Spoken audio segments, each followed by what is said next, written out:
ሰላም ለክ በስመ አብ ወወልድ ወመንፈስ ቅዱስ አሐዱ አምላክ። ለሰማይ ከዋክብትን ለምድር እጽዋትን ውበት ያደረገ እግዚአብሔር ለዚህ ታላቅ ቤተክርስቲያን ውበት ያደረጋችሁ የእግዚአብሔር ቤተሰቦች፣ የእናታችን የቅድስት ድንግል ማርያም ልጆች፣ አባቶቻችን፣ እናቶቻችን፣ ወንድሞቻችን፣ እህቶቻችን እንዲሁም ሕፃናት በኃያሉ በእግዚአብሔር ስም እንደምን ዋላችሁ? ሳይገባን እንደ ኃጢአታችን ብዛት እንደ ሰውነታችንን ክፋት ሳይመለከት በቸርነቱ በይቅርታው አቅፎ ደግፎን እስከዚህች ዕለትና ሰዓት አድርሶን በዚህ በተቀደሰው ተራራ ለተቀደሰ ዓላማ በቤቱ የሰበሰበን የድንግል ማርያም ልጅ መድኃኔዓለም ከፀሐይ መውጫ እስከ ፀሐይ መግቢያ በፍጥረታት ሁሉ አንደበት ስሙ የተመሰገነ ይሁን። አሜን። ወተፈታ መዋቅት ለኩሎሙ ሙቁሃን ወይም ወተፈታ መዋቅት ሆኑ ለኩሎሙ ሙቁሃን የሁሉም እስረኞች ማሰሪያቸው ተፈታ። እስኪ በሉ ብዙ ናቸው አይሰማም። የሁሉም እስረኞች በሉ እስኪ ምናቸው ተፈታ? እግዚአብሔር የታሰረውን ሁሉ ይፍታልን። እንደ እግዚአብሔር መልካም ፈቃድ የምንነጋገርበት የመጽሐፍ ቅዱስ ኃይለ ቃል ነው። ይህንን ኃይለ ቃል የምናገኘው በሐዋርያት ሥራ ምዕራፍ 16 ቁጥር 26 ላይ ተጽፎ የምናገኘው ኃይለ ቃል ነው። ይሄ የመጽሐፉ ወይም የትምህርቱ ዓላማ ስንመለከተው ጠቅለል ባለ ሁኔታ ግለጹት ቢባል ጽኑ ጸሎት፣ ጽኑ እምነት ለሰዎች ያስፈልጋል። ጽኑ እምነትና ጸሎት ያላቸው ሰዎች ማንኛውም በዚህ ምድር ላይ የሚመጣ ፈተና፣ እስራት፣ ማንኛውም ነገር ማስወገድ እንደሚችሉ አስረግጦ ይነግረናል። የእምነት ጽናት ከተለያየ ፈተና ይጠብቃል። በጸሎት በእምነት መበርታት ፍጹም ራስን ለእግዚአብሔር መስጠት ዓለም ከሚያመጣው የተለያየ ፈተና ማዳን እንደሚችል የእምነትን ጽናት ነው የሚያስረዳን ማለት ነው። በዘመን ሂደት የተጻፈው ቅዱስ መጽሐፍን ስንመለከተው ብሉይ ኪዳን በየዘመኑ በየጊዜው በተነሱ አበው ነቢያት፣ ነገስታት፣ መሳፍንትም ጭምር እንደተጻፈ የሚታወቅ እውነታ ነው። በዘመን ሂደት እንደተጻፈም በብዙ ሊቃውንትና መሳፍንትና ነቢያትም እንደተጻፈ ብቻ ሳይሆን በተለያየ ቋንቋና መልክዓ ምድር አካባቢዎችም እንደተጻፈ የመጽሐፍ ቅዱስ ጥናት እውነታውን የሚያስረዳን ይሄ ነው። ግን ከብዙ ጊዜ በኋላ ግን ለሰው ልጆች ይጠቅም ዘንድ የእግዚአብሔር ቃል ወደ አንድ ጥራዝ መምጣት ስላለበት አበው አባቶቻችን በአንድ ላይ በሚገባ ሁኔታ ደረጃውን ጠብቆ የእግዚአብሔርን ሕገ መንግሥት አዘጋጅተው ቅዱስ መጽሐፍ የሚል ስያሜ ሰርተው ሁላችን እንድንማርበት፣ እንድንገሰጽበት፣ እንድንማርበት የሕይወት መንገድን እንዲመራን ሆኗል ማለት ነው። በሁሉም መጽሐፍ በብሉይ ኪዳንም በአዲስ ኪዳንም መጽሐፍ ላይ ስታነቡ የክፎች ታሪክ ተጽፏል፣ የመልካሞችም ታሪክ ተጽፏል። የጻድቃን ታሪክ አለ፣ የኃጥአን ታሪክ አለ። ሁሉንም ያካተተ ነው ቅዱስ መጽሐፍ። ለምን ቢባል የቅዱሳን ብቻ አይደለም የተጻፈው፣ የኃጥአንም የርኩሳንም ተጽፏል። የሁሉም ነው የተጻፈው። ለዚህ ማብራሪያ ሲያስተምር ታላቁ ሐዋርያ ብርሃነ ዓለም ቅዱስ ጳውሎስ በዚህ በሮሜ መልእክቱ ምዕራፍ 15 ላይ የሁሉም ታሪክ እንደምን እንደተጻፈ የጻድቃን ብቻ ለምን አልተጻፈም የሚል እሳቤ እንዳይኖረን መልስጨት ወይም ባብራራበት መንገዱ ሲገልጽ ምን ይላል? ወኩሉ ዘተጽፈ ለተግሳጸ ዚአነ ተጽፈ፣ የተጻፈው ሁሉ እኛ ልንማርበት ተጻፈ ይላል። እስኪ በሉ የተጻፈው ሁሉ በሉ እስኪ እኛ ልንማርበት ምን አለ? ተጻፈ። ማን ሊማርበት? አሁን መጽሐፍ ቅዱስ የተጻፈው ምን ሊሆን ነው? ብሉይ ኪዳን ለምን ተጻፈ? እኛ ልንማርበት ነው መልሱ። አዲስ ኪዳን ለምን ተጻፈ? እኛ ልንማርበት ነው። በዘመኑ ለነበሩ ለራሳቸው አይደለም ነቢያት የጻፉት፣ ሐዋርያትም እንደዚያው። እነሱማ ተምረው ኑረውታል። የተማሩትን ያወቁትን እውነታ ኑረውታል። ለነሱ አይደለም የጻፉት። ግን በዘመን ሂደት የሚነሳ ትውልድ ገደል እንዳይገባ ከእግዚአብሔር ውጭ ሆኖ እንዳይጎዳ የገባበት አረንቋ ውስጥ መውጫ ምሕረት ሰገነት እንዳያጣ መንገድ የሚመራ ስለሆነ የተጻፈው ሁሉ እኛ ልንማርበት ምን አለ ተጻፈ ይላል ሐዋርያው። ይህን ካለ በኋላ ከመተብ በትዕግሥትነ ወበተወክሎ መጻሕፍት ንርከብ ተስፋነ። እሺ እኛ ተምረንበት የት ልንደርስ ለሚለው መልስ ሲያስቀምጥ ምን አለ? ትዕግሥትን ገንዘብ በማድረግ መጻሕፍት የነገሩንን በመስማት ተስፋ የምናደርገውን ነገር እናገኝ ዘንድ ይላል። እስኪ በሉ ትዕግሥትን በሉ እስኪ። ገንዘብ በማድረግ መጻሕፍት የነገሩንን በማመን ተስፋ የምናደርገውን ነገር እናገኝ ዘንድ ምን ተጻፈ? ሁሉ ለኛ ተጻፈ አለ። ሁሉ ለኛ ተጻፈ እስከ ጥጉ ድረስ በሁለት አረፍተ ነገር እስከ አጠቃላይ በዚህ ምድር ላይ ስንኖር በእምነት ከየት ተነስተን ወዴት መድረስ እንዳለብን ያን መንገድና አቅጣጫ የሚያሳዩት ቅዱሳት መጻሕፍት እንደሆኑ አስረግጦ ተናገረ። ሁሉ እኛ ልንማርበት ተጻፈ። የኃጥአን ተጻፈ ታሪካቸው። ለምን እኛ ልንማርበት? ኃጥአን ታሪክ ስናነበው ኃጥ ማለት እግዚአብሔርን ያጣ ከእግዚአብሔር የተለየ ማለት ነው። ከእግዚአብሔር የተለየ ከወደቀ መነሻ የለውም። የተጠመደ ወጥመድ ሰብሮ ማለፍ አይችልም። የተዘጋጀ ጉድጓድን ደፍኖ ማለፍ አይችልም። ከእግዚአብሔር የተለየ ሰው ማለት ነው። ተስፋ ቢስ ነው ማለት ነው ባጭሩ። ስለዚህ ኃጥአን እንደዚያ ስለሆኑ ከእግዚአብሔር ጋር መኖር እንዳለብን አማራጩ ያ እንደሆነ የኃጥአንም ሕይወት እኛን ያስተምራል። እንደነሱ እንዳንጎዳ ከነሱ መንገድ እንታቀብ ዘንድ ለኛ ተጻፈ። የኃጥአን ታሪክ ማለት ነው።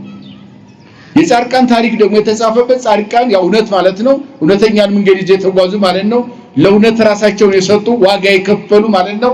የከፈሉት ዋጋ ግን እንዲሁ በከንቱ የሚያስቀር ሳይሆን ዘላለማዊ ከገቡ የማይወጣበት ካገኙ የማይታጣበት ተስፋ የሚደረግ የእግዚአብሔር መንግስት ወርሰዋልና እኛም እስከ መጨረሻው ዓለም የሚያመጣብንን ማንነት ፈተና ፊት ለፊት ተጋፍጠነው ድል አድርገነው የማያልፈውን ዘላለማዊ መንግስት ለመውረስ የጻድቃን ታሪክ ለኛ ተጻፈ ነው እያለ ያለው። መሰረቱ ያ ነው። ስለዚህ በሐዋርያት ሥራ ቅድም የጠቀስኩላችሁ ምዕራፍ 16 ስታነቡት ያው መሰረተ ነገሩ በእምነት መጽናት ነው የሚነግረን። ከነማን እንማራለን? ከአባቶቻችን። ከነማን እንማራለን? ከእናቶቻችን። እንዴት ብለው ዓለም ያመጣውን ፈተና ድል አደረጉት? መንገድ ላይ እንዳንቀር ነው። አያችሁ እምነት የሚያስፈልገው። አንዳንድ ጊዜ በእምነታችን የላላን ከሆነ መንገድ ላይ እንቀራለን። እግዚአብሔር ከዚህ ይጠብቀን። አዎ ፈተና ነው። ዓለም የምታዩት ነው። ዓለም በየአቅጣጫው መሰላል ነው። ዓለም እንደሚውጥ ባህር ነው ለኛ። ዓለም እንደሚያቃጥል እሳት ነው። ከሩቅ እንደሚጋረፍ ነበልባል ነው። በዚህ ዓለም ውስጥ ነው የምንኖረው። ዓለም የሰንሰለት እስራት የሆነ ዙሪያውን የተቀፈደደ ሰላም የሌለው መረጋጋት የጠፋበት ክፉ ዓለም ላይ ነው ያለነው። በዚህ መርከብ በተመሰለችው ዓለም ላይ ስንኖር ማይበል አለ፣ የተለያየ ችግር ማይበል። ከዚህ ሁሉ ማለት የምንችለው እምነታችን ጽኑ ሲሆን እንደሆነ የአባቶቻችን ሕይወት ያስተምራል ማለት ነው። መጀመሪያው ጀምሮ ይላል ወበጻ ሀገረ ደርቤን ወልስጥራን ወደ ልስጥራን ቅዱስ ጳውሎስ ነው እየነገረ ያለው። ወደ ደርቤንና ልስጥራን ወደሚባለው ሀገር ደረሱ። ወረከበ አሐደ ረዳአ ዘስሙ ጢሞቴዎስ። ወደዚያ በሚሄድበት ጊዜ ጢሞቴዎስ የሚባል አንድ ሰው አገኘ ይላል። ተማሪ አገኘ። ቅዱስ ጳውሎስ ነው እየነገረ ያለው። ያው ዓለምን በኪደተ እግር ነው ቅዱስ ጳውሎስ የሰበከው። ሁላችሁ እንደምታውቁት 14 መልእክት የጻፈ ቅዱስ ጳውሎስ ብቻ ነው። ከቃሉ ጋር ናቸው። ምን የጻፈ 14 ዓለምን እንደ መልካም ምድሩ እንደ አየር ጠባዩ እንደ ሰው የኑሮ ዘይቤ የእውቀት ደረጃ ጭምር ጥንቅቅ አድርጎ ዓለምን ተመራምሮ በዓለም ላይ ያለው ምዕመናን የገጠማቸውን ችግር እንደ ድል አድርገው ማለፍ እንዳለባቸው የጻፈ ሐዋርያ ነው። ሲጽፍ በዘፈቀደ አይጽፍም። በጣም ይደንቅ። አባቶቻችን መጽሐፍ ስታነቡት የጴጥሮስን በሉት የጳውሎስ የያዕቆብን በሉት የይሁዳ መልእክቶቻቸውን ስታነቧቸው ለምን ጻፉ? መጽሐፍ ለምን አስፈለገ የሚለው ሐዋርያ መጽሐፍ ለምን አስፈለገው? ክርስቶስ ወንጌልን አስተምሯል፣ ያን ጽፈዋል። እነሱ ግን ለመጽሐፍ ለምን አስፈለገ ከተባለ የነሱ መጽሐፍ ምዕመናንን ከችግር ለማውጣት ነው የተጻፈው። ከቃሉ ጋር ናችሁ። ከቃሉ ጋር ናቸው። አሁን ብዙ መጽሐፍ የሚጽፍ ሰው አለ። አንዳንዱ ለዝና ይጽፋል፣ አንዳንዱ ዕውቀቱን ለማሳየት የሚጽፍ ሰው አለ። ጥሩ ነው፣ ችግር የለውም። ዙሮ ከሁሉም እንጠቀማለን። መቼስ መጽሐፍ አንብቦ የማይጠቀም የለም አይደል? ከቃሉ ጋር ናቸው። ፍልስፍናውን ስናነባ ይጠቅመናል። ምክንያቱም ዓለም ምን ደረጃ ላይ እንዳለች ዓለምን መረዳት ስለሆነ ኃጢአት ስለማይሆን ማለት ነው። አሁን ስለ ጠፈር፣ ስለ ጨረቃ፣ ስለ ከዋክብት፣ ምህዋረ ፀሐይ፣ ምህዋረ ወርቅ አጠቃላይ የዓለምን የኑሮ ዘይቤ እንደገናም መቀመቃት አየራት የዓለምን የአየር ጠባይ ይህን ሁሉ ብናውቀው ይጠቅማል እንጂ አይጎዳም። በዚህ ውስጥ የኛ ህይወት ስለሚኖር ህይወታችን እንዴት መጠበቅ እንዳለብን እምነታችንም እንድንረዳና አውቀን ምርቱን ከግርዱ መለየት እንድንችል ማለት ክደትና ጽድቅን እንድንለይ ይረዳል ማንኛውም ጽሑፍ ማለት ነው። ግን የአባቶቻችን መጽሐፍ የሚለየው ጳውሎስ ጻፈ፣ ለዕብራውያን ጻፈ፣ ለሮሜ ምዕመናን ጻፈ፣ ለቆላስይስ ምዕመናን ጻፈ፣ ለተሰሎንቄ ምዕመናን ጻፈ፣ ለገላትያ እያልን ስናነበው የጳውሎስ መልእክት ገላትያ ውስጥ ያሉ ምዕመናን ምን ችግር ገጠማቸው ብሎ መጀመሪያ ጥናት ነው የሚያደርገው። ምን ያደርጋል? ጥናት ያደርጋል። ገላትያ ያሉ ምዕመናን ያው ከሰባቱ ዮናናውያን ሀገሮች ከእስያ ሀገሮች አንዷ ናት ይላል እና ገላትያ ውስጥ ያሉ ክርስቲያኖች ምን ገጠማቸው? ምን ፈተና አለባቸው? በእምነታቸው የጸኑ ናቸው የበረቱ ናቸው ወይስ በእምነታቸው ያልበረቱ ናቸው? በዚያ ውስጥ እምነታቸውን የሚፈትን ችግር አለ የለም? ያጠናዋል። ካጠናው በኋላ ይጽፍላቸዋል። ከዚያ ችግር የሚወጡበትን የመፍትሄ መንገድ ነው የሚጽፈው። ከቃሉ ጋር ናቸው። ምክንያተ ጽሒፍ የሚባል አለ፣ የጻፈበት ምክንያት ይባላል። በትርጓሜ ትምህርታችን 14ቱም የጳውሎስ መልእክት ምክንያተ ጽሒፍ አለው፣ የጻፈበት ምክንያት አለው። ከችግር ለማውጣት ነው ማለት ነው። እና ጉዞ በሚያደርግበት ጊዜ እያስተማረ ወደ ደርቤና ልስጥራን ወደሚባሉ ሀገሮች ቅዱስ ጳውሎስ ጉዞ ያደርግ ነበር ለሰቢከ ወንጌል ለመስበክ።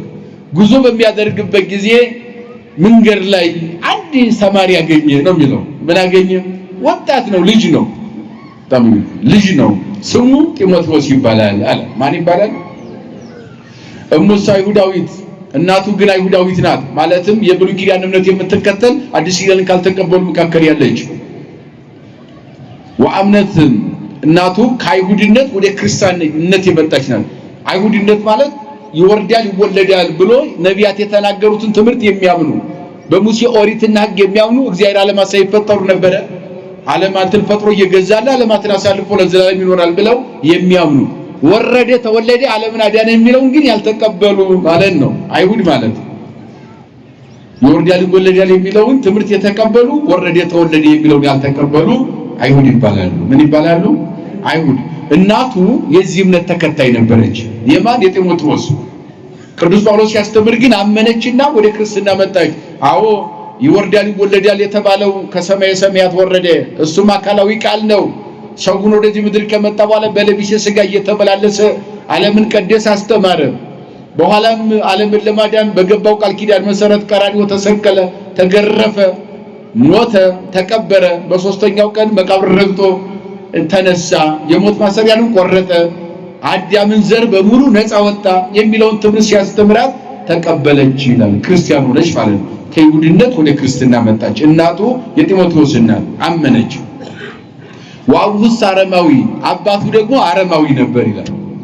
አሁን እዚህ ላይ በሐዋርያት ሥራ ላይ ለሐዋርያት ትምህርት በጣም እጅግ ፈታኝ የነበሩ 3 አካላት አሉ። ስንት ናቸው? በጣም ፈታኝ የሆኑ አዲስ ኪዳንን ሲያስተምሩ ክርስቶስን የማዳን ሥራ ለመቀበል እጅግ ያስቸገሩ ሰዎች ማለት ነው። በሶስት ይከፈላሉ። አንደኛ አይሁድ የምንላቸው ቅድም ያልኳቸው አይሁድ ምን አይነት እምነት ያላቸው ናቸው? ንገሩኝ እስኪ። የብሉይ ኪዳን ይወርዳል ይወለዳል እግዚአብሔር አለ የሚለውን ምን ይላሉ? እሱን ያምናሉ። ግን ያ እግዚአብሔር መጥቶ ሰው ሆኖ ዓለምን አዳነ የሚለው ምን አይሉ? አይቀበሉ። እነኚህ ናቸው አንዱ ፈተናው። ኦሪት ናት ሕጋችን፣ ወንጌል ሕጋችን አይደለም ነው ተቃውሟቸው። አባታችን ሆይ በሰማያት የምትኖር የሚለውን ጸሎት አንቀበልም፣ ምክንያቱም አባታችን አብርሃም ነው ይላሉ። አያችሁ፣ ምክንያታቸው በጣም ርቀው ነው የሚሄዱት። ምክንያት በጣም እንቅፋት የሆኑ ለአዲስ ኪዳን ወረደ ተወለደ የሚለውን አባታችን ሆይ በሉይ ብሎ ክርስቶስ ያስተማረውን ትምህርት ላለመቀበል አባታችን አብርሃም ነው በዚህ ያጥራሉ። ወንጌል ሕግ ነው፣ የምሕረት የይቅርታ የፍቅር የርኅራኄ ሕግ ነው ወንጌል ሲሏቸው፣ አይ ሕጋችን ኦሪት ነው ወንጌል አንቀበልም ይላሉ። በእንዲህ አይነት መንገድ ውስጥ ያሉ ናቸው አይሁዳውያን የሚባሉት። አንደኛ ይሄ እነኚህ እንቅፋት ነበሩ አዲስ ኪዳንን ለማስተማር የክርስቶስን የማዳን ሥራ ለምን ለማስተማር ለሐዋርያት ትልቁ እንቅፋት አይሁዶች ናቸው። ሁለተኛዎቹ አሕዛብ የሚባሉ ናቸው። እነማን ናቸው? አሕዛብ የሚባሉ ደግሞ እግዚአብሔርን ሳይሆን የሚያመልኩት እንጨቱን ድንጋዩን የሚያመልኩ ማለት ነው። ማለትም እንጨት ጠርበው ከፈለጉም እንደው ጥርብ ጆሮ አፍንጫ አይን እንደሰው አውጥተውለት ለዚያ ምስል የሚበረከኩ ናቸው። እንጨት ጠርበው የሚያመልኩ ለእንጨት የሚበረከኩ ከፈለጉም ደግሞ ድንጋይ ያለዝበው ሐውልት ሰርተው ለዚያ የሚሰግዱ ከፈለጉም ደግሞ የነገስታቱን የነቄሳርን ምስል አቁመው በቃ ይሄ አምላክ ነው ብለው ለዚያ የሚበረከኩ ማለት ነው። በጥቅሉ ከእግዚአብሔር ውጭ ሆኑ ፍጡር አምላኪዎች ማለት ነው። አይዘር ምንድናቸው? ምን የሚያመልኩ ናቸው? አው ኤርሚያስ እነኚህን አውግዟቸዋል። ዘያመልክ በፍጡር ርጉም ውእቱ ፍጡር የሚያመልክ የተረገመ ነው ያለውን ጥሳው እግዚአብሔርን ሳይሆን እግዚአብሔር የፈጠረውን እንጨቱን ድንጋዩን የሚያመልኩ ምን ይባላሉ? ለእንጨት ለድንጋይ መስዋዕት እያቀረቡ የሚበረከኩ አሕዛብ ይባላሉ። እነኚህ አንደኛ ሁለተኛ እነኚህ ናቸው። በጣም ለወንጌል ለሐዲስ ኪዳን ለክርስቶስ የማዳን ሥራ ትምህርት እንቅፋቱ ነው የነበሩ። በሶስተኛ ደረጃ አረማውያን ይባላሉ። ምን ይባላሉ? አረማውያን የሚባሉት ደግሞ ይመሻል ይነጋል፣ ይበላሉ ይጠጣሉ፣ ይተኛሉ ይነሳሉ፣ ያገኙትን ይበላሉ፣ ይመሻል ይነጋል፣ እንዲህ ይኖራል፣ ሞት ሲመጣ ይሞታሉ። ስለ ጽድቅ ስለ ኩነኔ የማያስቡ በአጠቃላይ አምልኮ የሌላቸው እንስሳዊ ባህሪን የተላበሱ ማለት ነው። አስቡት። አሁን ሰው እግዚአብሔርን ካላመለከ እምነት ከሌለው ጽድቅ ስራ ካልሰራ ተሳስቦ መኖር ካልቻለ ጽድቅና ኩነኔ ያለው ብሎ የማያስብ ከሆነ መብላት መጠጣት መምሸት መምቃት የእንስሳ ባህሪ ነው አይደል? ወዲያቸው አምላካቸው ያላቸው ጳውሎስ እነኚህ ስለዚህ እንስሳዊ ባህሪ የሚኖር አረማውያን ይባላሉ። እነኚህ ምንም አምልኮ የላቸውም። ፍጡርም አያመልኩም፣ ፈጣሪንም አያመልኩም። ይበላሉ፣ ይጠጣሉ፣ ይመሻል፣ ይነጋል፣ ዝም ብለው የሚኖሩ አረማውያን ይባላሉ። አሕዛብ እንጨት ድንጋይ ጣዖት የሚያመልኩ፣ አረማውያን ምንም አምልኮ የሌላቸው እንደ እንስሳ የሚኖሩ አይሁድ የምንላቸው ደግሞ ምን የሚሉ ናቸው? ይወርዳል ይወለዳል የሚለውን የነቢያትን ትምህርትና ኦሪትን የተቀበሉ አዲስ ኪዳን ወረደ ተወለደ ዓለም ዳን የሚለውን የማይቀበሉ እነኚህ ሶስት አካላት ለወንጌል እንቅፋቱ ነው የነበሩ እነኚህ ናቸውና ቅዱስ ጳውሎስ በሚያስተምርበት ጊዜ ጢሞቴዎስን መንገድ ላይ ያገኘው ከእናቱ ጋር እናቱ ምን ነበረች? አይሁዳዊ ነበረች። እሷን ሲያስተምራት ከይሁዲ እምነት ወደ ክርስትና መጣችና ወረደ ተወለደ ዓለም ዳነ የሚለውን ክርስቶስን ተቀበለች ማለት ነው። ቀጥሎ ደግሞ ማንን አገኘ? አባቱን፣ የጢሞቴዎስን አባት። እሱ ደግሞ አረማዊ ነበር። እንስሳዊ ባህሪ ከሚኖሩ ሰዎች መካከል ነበር አባቱ የጢሞቴዎስ። እነሱን ያስተምር ነበር። በልስጥራን በደርቤን እነኚህ ቅዱስ ጳውሎስ ማስተማር ጀመረ። ስለዚህ ቅዱስ ጳውሎስ ጢሞቴዎስን አስተማረና የራሱ ልጅ ካደረገ በኋላ ተማሪው ካደረገ በኋላ ፍጹም እምነት ማወቅ ብቻ አይደለም በደንብ ጠንቅቆ ከተረዳ በኋላ እናት አባቱን እንዲሰብክ እንዲያስተምር አደረገው ማለት ነው። ወደ እምነት እንዲመጡ የመጀመሪያው የቅዱስ ጳውሎስ ተማሪ ነው። በልስጥራን ሀገር ያገኘው ወአፍቀረ ጳውሎስ የንስኦ ምስሌሁ ወይሁር ጳውሎስም ያንን ልጅ ያነሳውና ከኔ ጋር ትሂድ እና አለና እጁን ይዞ ከኔ ጋር ሄደ። ከዚህ በኋላ አንተ ከእናት ከአባት ጋር መኖር አይደለም፣ ማረስ መቆፈርም ስራ አይደለም፣ ንግድም አይደለም። አስቀድሞ ሐዋርያትን ሲጠራ ጌታችን አሳ የሚያጠምዱትን እነ ጴጥሮስ እነ እንድርያስ እነ ያዕቆብ እነ ዮሐንስን እነሱን አሳ ሳይሆን የምታጠምዱት ባህር ውስጥ አሳ ማውጣት ሳይሆን መረብ ተሸክማችሁ መዞር ሳይሆን መረብ የተባለውን ወንጌል ይዛችሁ ባህር የተባለው ዓለም ውስጥ ያሉ ሚመናን አሳ የተባሉ ሚመናንን ከባህሩ ዓለም እያወጣችሁ ከኃጢአት ባህር እያወጣችሁ ወደ ምሕረት ሰገነት ወደ ክርስቶስ ታቀርባላችሁ ብሎ እንደጠራ አሁንም አንተን ለዚያ መርጬሃለሁና እባክህ ተከተለኝ ብሎ ጢሞቴዎስን ይዞ ጳውሎስ መሄድ ጀመረ። ወገዘሮ ገዘረው። ምን አለው? ያን ጊዜ ግዝረት ነበር። ወደ አዲስ ኪዳን እስከሚመጣ ድረስ በግዝረት እየተጽናና ከሱ ጋር እንዲቆይ ያደረገው ስለ አይሁድ ገዘረው ይላል። ምክንያቱም አይሁድ ግዝረት ከሌለ ጥምቀት የለም ብለው ስለሚቃወሙ ገዘረውና ከአረማዊነት ወደ አይሁድነት አመጣውና ከአይሁድነት ደግሞ በእናቱ በኩል ወደ ክርስትና ለማምጣት ተጠቅሟል ቅዱስ ጳውሎስ። በነገራችን ላይ አሁን በዚህ በመናፍቁ ዓለም በአብዛኛው የሚከራከሩት ወንጌል ጠቅሰው አይደለም የሚከራከሩት የጳውሎስን መልእክት ነው። ያንዳንዱ ስትመለከቱ ማለት ነው ለምን የጳውሎስን መልእክት ደግሞ ስለ እምነት ቀጥታ አንስተን የምንከራከር ከሆነ የጳውሎስ መልእክት እንዳየር ጠባዩ እንደኑሮ ዘይቤው ዓለምን ሁሉ ወደ ክርስትና ለማንጣት ብዙ የተጠቀመበት መንገድ ስላለ እንዳቋም ስንይዝ ሌላ ቦታ ደግሞ ሌላ አቋም ነው እናገኘው እንችላለን። አያችሁት? አሁን እዚህ ላይ ቀጥታና ተጠመቅ አላለውም። ጢሞቴዎስን ሲያገኘው አባቱ አረማዊ ነው፣ እናቱ ደግሞ አይሁዳዊት ናት። ከነዚህ መካከል የተወለደ ነው። አረማዊ እምነቱን አይተናል ምን እንደሆነ እምነት የሌለው ከዚያ ነው አባቱ። እናቱም ደግሞ አይሁዳዊት ናት። ከዚያ አልወረደም አልተወለደም ወደፊት መሲህ ይመጣል ከሚሉት መካከል ናት።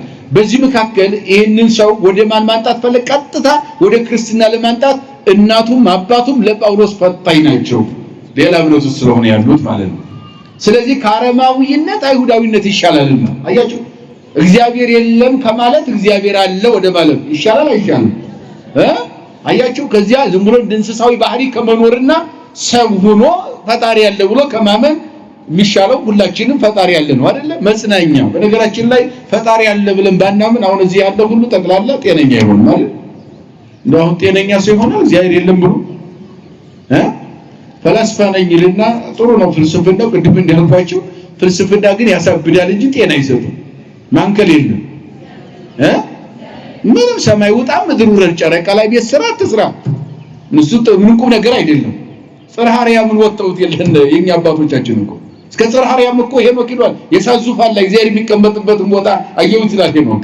እሱ አይደለም ቁም ነገሩ። ግን እግዚአብሔር ማመን ትልቁ ጤና ምንድነው ከተባለ እግዚአብሔር ማመን ነው። እግዚአብሔርን ካላመን እስካሁን ሲጨንቀን የሆነ ችግር ሲገጥመን አይምሮአችን ምን ላይ ነው የሚያርፈው? እስኪ አስቡ። ቤተሰብ ማረፊያ የአይምሮአችን ማረፊያ ሊያሳጣን ይችላል። ቤተሰብ ራሱ ቤታችን ራሱ ሰላም ልናጣ እንችላለን። ቤተሰብ ራሱ ሰላም ሊሰጠን ላይችል ይችላል። ጭንቀት ውስጥ ሊጥለን ይችላል። በገንዘብ ምክንያት ልንቸገር እንችላለን። መከራ ውስጥ ልንገባ እንችላለን። አስቡት፣ በተለያየ መንገድ ፈተና ሲመጣ አለ ብለን አይምሮአችን የሚያርፍበት አንድ መድኃኒት አለ። እሱ ማን ነው? አመስግኑት። እግዚአብሔር ብቻ እኮ ነው ማረፊያ። ምንም ቢሆን የምናርፈው በእግዚአብሔር ነው።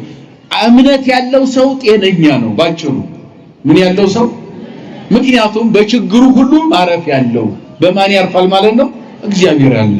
እስኪ አስቡት። አሁን እዚያ ቸግሮን ስንመጣ እዚህ አሁን አጣሁኝ፣ አጥቻለሁ፣ ነጥቻለሁ፣ ምንም የለኝም ግን ብለን ማን አለ እንላለን? አያችሁ፣ አሁን አይምሮአችን አረፋል አረፈ? ሌላ ቦታ ይሆናል ያሳርፈናል አያሳርፈንም። እምነት ያለው ሰው ጤነኛ ነው። አያችሁ፣ ለዚህ ነው ቤተክርስቲያን አትለዩ የሚባለው። ቢያንስ ጸሎት አድርገን ብዙ ጸሎት ባናደርግም እንኳን አባታችን ሆይ ብለን ከዚህ መተን ተረጋግተን ስንሄድ ዓለም ይረጋጋል፣ ህይወታችን ይረጋጋል። አያችሁ፣ ከዚህ ውጭ ስንሆን ዓለም የምታዩት ነው። ለራሱ ያልተረጋጋለም እኛ ሊያረጋጋ አይችልም። ለራሱ መፍትሄ ያጣለም ለኛ መፍትሄ ሊሆን አይችልም። አያችሁ፣ ስለዚህ ከዚያ ሐረማዊነት ቢያንስ ወደ አይሁድነት መምጣት ቀላል አይደለም። እግዚአብሔር አለ ወደሚለው ወደ እናቱ እምነት አመጣና ገዘረውና አይሁዳዊነት አረማዊነት ግን ያባትህ እምነት ተወው አለው። እናት አባት እስከሚመጡ ድረስ አለና አመጣው ወደዚያ። ከዚያ በኋላ የራሱ ተማሪ አደረገው ይላል። የጳውሎስ ተማሪ ተከታይ አደረገውና ተከተለኝ አለው። ክርስቶስ ኑ ተከተሉኝ እንዳለ ሐዋርያቱም ኑ ተከተሉ እያሉ ተማሪ ፈጥረዋል ማለት ነው። ወደደ ይዞት ይሄድ ዘንድ እጁን የሚያዘውና ገዘረው ወደ አይሁድም ዘንድ ያመጣው። ወውቱ ብሔር እስመ ያምሩ ወኩሎሙ ከመ አረማዊ አቡሁ፣ አባቱ አረማዊ እንደሆነ አይሁዶች ሁሉ ስለሚያውቁ አመጣውና አይ ከዚህ በኋላ እሱ አረማዊ አይደለም አባቱ አረማዊ ነው እሱ ግን አይሁድ ነው አለና አንጥቶ ቀላቀለው ወደ እናቱ አመጣውና ማለት ነው። ስለዚህ ከአረማዊነት እግዚአብሔርን አልባነት ከሆኑ ሰዎች እግዚአብሔር አለ ወደሚሉ ወደ እናቱ እምነት አመጣውና ቅዱስ ጳውሎስ ርሱን ቀላቀለው። ወሆሩ አይሁድ ወደ ሌሎች ሀገሮችም ሆኑ ወማርጎሙ ሥርዓተ ሐዋርያት፣ ከዚያ በኋላ ሐዋርያትን ሥርዓት ጥንቅቅ አድርገው ሥርዓተ ወንጌል እንዴት መኖር እንዳለበት በክርስትና የሚኖሩ ምእመናን እንዴት አይነት በሥርዓት መኖር እንዳለባቸውና ሥርዓተ አምልኮታቸው ምን እንደሆነ ከእግዚአብሔር ጋር የሚገናኙበትን መስመር በደንብ አድርገው አስተማሯቸው። ዛዘዙ ሀቢሮሙ በኢየሩሳሌም ምስለ ቀሲሳን፣ ቄሶችም አብረዋቸው በአንጾኪያ ማለትም ኢየሩሳሌም የመጀመሪያ ምእመናን ክርስቲያን የተባሉበት አካባቢ ነው። በዚህ ያሉትንም አብረው ቄሶችንም ጨመሩና የሐዋርያትን ሥርዓት እንዴት አድርገው መፈጸም እንዳለባቸው የሐዋርያትን እምነት አድርገው መቀጠል እንዳለባቸው በደንብ አድርገው አስተማሯቸው። ወጸኑ አብያተ ክርስቲያናት በሃይማኖት፣ ያን ጊዜ ቤተክርስቲያኖች ሁሉ በእምነት ጸኑ ይላል። እስኪ በሉ ያን ጊዜ በሉስኪ ቤተ ክርስቲያኖች ሁሉ በምን ጸኑ? በእምነት ጸኑ። አሁን እዚህ ላይ ቤተ ክርስቲያኖች ሁሉ ማለት ምእመናን ሁሉ ማለት ነው። አሁን ህንጻውን አይደለም እያልን ያለን። ምክንያቱም ያን ጊዜ ገና ቤተ ክርስቲያን አልተጠራም። ዓለም ጋር እየታገሉ ያሉት አረማዊውንም አይዛቡንም አይሁዱንም ወደ ኢየሱስ ክርስቶስ የማዳን ሥራ አምኖ የማምጣት ጉዳይ ነው ትግሉ የነበረው ጦርነት ሐዋርያት ጋር እንጂ አሁን ህንጻ የሚሰሩበት ሰዓት አልነበራቸውም፣ ጊዜ የለም። መጀመሪያ ህንጻ የሚያስፈልገው አማኝና የሚያመልክ ፍጥረት ሲኖር ነው አይደል? ምእመናን ሲኖር ነው ህንጻ የሚያስፈልገው። ገና ህንጻ ለመስራት ሐሳቡም የለም። ምክንያቱም የነበረው በጊዜው ክርስቲያኖች ክርስቶስን የሚቀበሉ ምእመናን በሀገሩ ሁሉ እንዲኖር ነው የሚፈልገው። ትግሉ የነበረው ከአይዛቡም ከአረማዊውም ከይሁዱም ከነኚህ ሁሉ ጋር እየታገሉ ክርስቲያን መፍጠር ነበረ። የተፈጠሩት ክርስቲያኖች እነኛ በአንጾኪያ ክርስቲያን የተባሉት ምእመናን ማኅበረ እስጢፋኖስ የሚባሉት ወደ 8120 ምእመናን እነኛ ስለነበሩ በእስጢፋኖስ ሞት ምክንያት የተበተኑ ስለነበሩ ተበትነው እንዳይቀሩ በእምነታቸው እንዲጸኑ ያስተምሩ ስለነበረ ጸኑ በእምነታቸው ይላል። እነ ጳውሎስ ያስተምሩ በእምነታቸው ጸኑ። ወንጌል የሚሰበከው በእምነት እንዲጸና ነው። በሃይማኖት ጸኑ አለ ምእመናን። ወንተ ጸብሐት ይበዙ ሕዝብ በየቀኑ ምእመናን ይበዙ ነበረ፣ ይጨመሩ ነበረ። ምን ይሉ ነበረ? አዎ ምክንያቱም ዓላማው ተልኮ የቤተክርስቲያኗ ተልኮ ምንድነው ከተባለ እንግዲህ ሂዱ ዓለምን ሁሉ አስተምሩ፣ አሕዛብን በአብና በወልድ በመንፈስ ቅዱስም እያጠመቃችሁ ደቀ መዛሙርቴ አድርጓቸው አይደል? አዎ በየቀኑ ምእመናን እንዲጨመሩ መትከፍ ግዴታ ነው። አሁን ተልኮ ይሄ ነው። ሌላ ሁሉ ድጋፍ ስራ ነው። አሁን ይሄ ህንጻ የምንገነባው ልማት የምናለማው የተለያየ ስራ የምንሰራው እሱ ምንድነው ከተባለ ድጋፍ ሰጭ ነው የሚባለው። በቃሉ ጋር ናቸው። አጀንዳው ግን ምእመናን በየቀኑ እንዲበዙ ወንጌል መስበክ ነው፣ ማስተማር ነው፣ መምከር ነው፣ የተበተነውን መሰብሰብ ነው፣ የራቀውን ማቅረብ ነው፣ የተጣላውን ማስታረቅ ነው።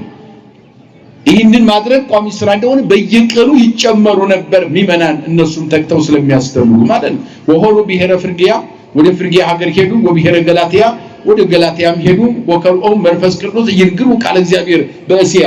አሁን ለጊዜው በእስያ አልፈቀደላቸውም፣ የእግዚአብሔር ፈቃድ ያልሆነምና ወደ እስያ ሄደው ወንጌል አላስተማሩም።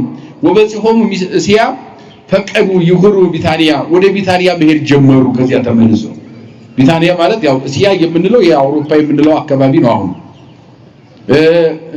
እስከ ቱርክ ድረስ ያለው ማለት ነው አውሮፓን ይዘ እንደገናም ደግሞ ወደዚያ ወደ አንጾኪያ የምንለው ደግሞ ኢየሩሳሌም፣ ከኢየሩሳሌም ጀምሮ እስከ ደማስቆ ያለው እስከ ሲሪያ ድረስ ያለው አካባቢ ነው። በዚህ አካባቢ በአብዛኛው ወንጌል ይሰብኩ ነበረ። ወደ ቢታንያ ሄዱ ማለት ቢታንያ የሚባለው አካባቢ ደግሞ በኢየሩሳሌም በምስራቅ በኩል ያለ ቦታ ነው። እርሱም ደግሞ የነ አልዓዛር የነ ማርያምና የነ ማርታ ሀገር፣ አልዓዛርን የ4 ቀን ሬሳ ሆኖ ሳለ ክርስቶስ ያስነሳበት ቦታ ወደዚያ ተመልሰው ገቡ። ወያቁሁ መንፈሱ ለእግዚእ ኢየሱስ፣ በዚያም ብዙ ስልጣን እንዲሰሩ እንዲያስተምሩ አልተፈቀደላቸውም። ምክንያቱም በዚህ አካባቢ ያሉት ቀድመው አምነዋል። ምን ብለዋል? የሚመከረው ካመኑት ይልቅ ወደ አመኑት መሄድ ነው። ወደ አላመኑት ካመኑት ይልቅ ቅድሚያ መሰጠት ያለበት ያላመኑ ነው አይደል? ያንስ አሁን ያመናችሁት እዚህ የመጣችሁት እየተጽናናችሁ እየተማራችሁ ነው። ሰባኪ ባይኖርም ምን ትላላችሁ? ታስቀድሳላችሁ። ሰባኪ ባይኖርም እንኳን ኪዳን ይደርሳል።